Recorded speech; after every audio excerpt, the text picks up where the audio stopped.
நான் இந்த video record பண்ணுறப்பவே செம்ம ஹார்ட்ஃபுல்லாக ஹாப்பியாக இருக்கேன். ஏன்னா ஃபர்ஸ்ட் ஆஃப் ஆல் இது என்னோட அண்ணா கல்யாணம் episode 1 and second of all இந்த மாதிரி vlogs எல்லாம் போட்டு ரொம்ப நாளாச்சு. அதான் வணக்கம் எல்லாருக்கும், நான் தான் உங்க எரின் கிருசாலன். காலையில் 5:30க்கே முகூர்த்தம்னு நினச்சிட்டு 3 o'clock எழுந்திரிச்சு கண்ணெல்லாம் சுருங்கி போய் பண்ணு மாதிரி இருந்தாலும் பரவாயில்லடா நான் ரெடி ஆவேன் சூப்பராக ரெடியாகி 5 o'clock கீழே வந்தா 10:30க்கு தான் முகூர்த்தம், 5 o'clock இல்லைன்னு சொல்லிட்டாங்க. தரமான செய்கை செஞ்சுக்கிட்டான்னு நினச்சிட்டு நானும் என் கசின் ஜெனியும் கிளம்புனது வேஸ்ட் ஆயிடக்கூடாதுன்னு சொல்லிட்டு ஃபோட்டோஸ் வீடியோஸ் எல்லாம் எடுத்துட்டு சுற்றிட்டு இருந்தோம். லைட்டாக பசிக்கிற மாதிரி இருந்துச்சு அப்படிங்கிறதுனால நாங்கள் வேற எல்லாருமே ரெடி ஆகிட்டோமா.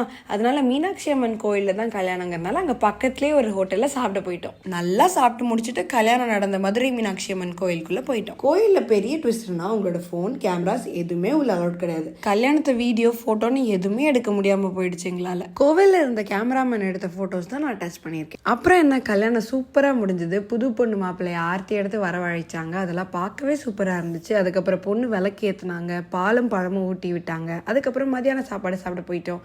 நெக்ஸ்ட் இன்னும் நிறையா நடந்துச்சு, அது ரிசப்ஷன் vlogல சொல்கிறேன். டாட்டா.